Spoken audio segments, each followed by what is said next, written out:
താൽക്കാലിക ഷെഡ് തകർന്നതിനെ തുടർന്ന് താമസ സ്ഥലം നഷ്ടമായ ആദിവാസി കുടുംബത്തെ മാറ്റിപ്പാർപ്പിക്കാൻ തീരുമാനം.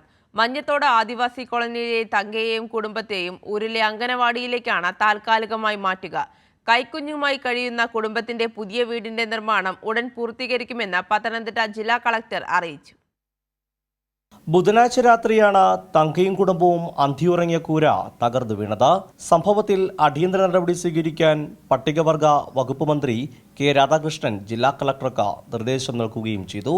മന്ത്രിയുടെ നിർദ്ദേശത്തെ തുടർന്ന് സ്ഥലം സന്ദർശിച്ച ജില്ലാ കളക്ടർ കുടുംബത്തിനായി നിർമ്മിക്കുന്ന വീടിന്റെ നിർമ്മാണം എത്രയും വേഗം പൂർത്തിയാക്കുമെന്ന് ഉറപ്പ് നൽകുകയായിരുന്നു. ഒപ്പം കുടുംബത്തിന്റെ ആവശ്യപ്രകാരം തൊട്ടടുത്ത അംഗനവാടിയിൽ താമസ സൗകര്യം ഒരുക്കുകയും ചെയ്തു. ഇപ്പോൾ ഇവരുടെ ഇമ്മീഡിയറ്റ് ആയിട്ടുള്ള ആവശ്യം അവർക്ക് താമസിക്കാൻ ഒരു സ്ഥലം എന്നുള്ളതാണ്. അപ്പോൾ ഇന്നിപ്പം തൽക്കാലം അടുത്തുള്ള അംഗനവാടിയിൽ തന്നെ താമസം അറേഞ്ച് ചെയ്തിട്ടുണ്ട്. ഇവർക്ക് 2 ടാർപോളിൻ വേണമെന്ന് പറഞ്ഞിട്ടുണ്ട്. അത് നമ്മളിപ്പം അറേഞ്ച് ചെയ്ത് കൊടുത്തിട്ടുണ്ട്.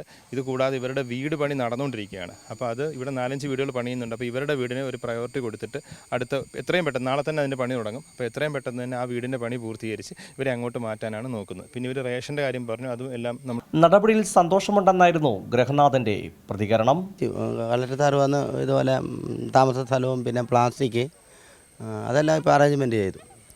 അതിൽ വേറെ ഒന്നും ഉപേക്ഷയൊന്നും വിചാരിച്ചില്ല പുള്ളിക്കാരൻ. മഴ ശക്തി പ്രാപിക്കുന്നതിന് മുമ്പ് തന്നെ തങ്കയും കുടുംബത്തെയും പുതിയ വീട്ടിലേക്ക് മാറ്റാമെന്നാണ് ജില്ലാ ഭരണകൂടത്തിന്റെ പ്രതീക്ഷ. കൈരളി ന്യൂസ്, പത്തനംതിട്ട.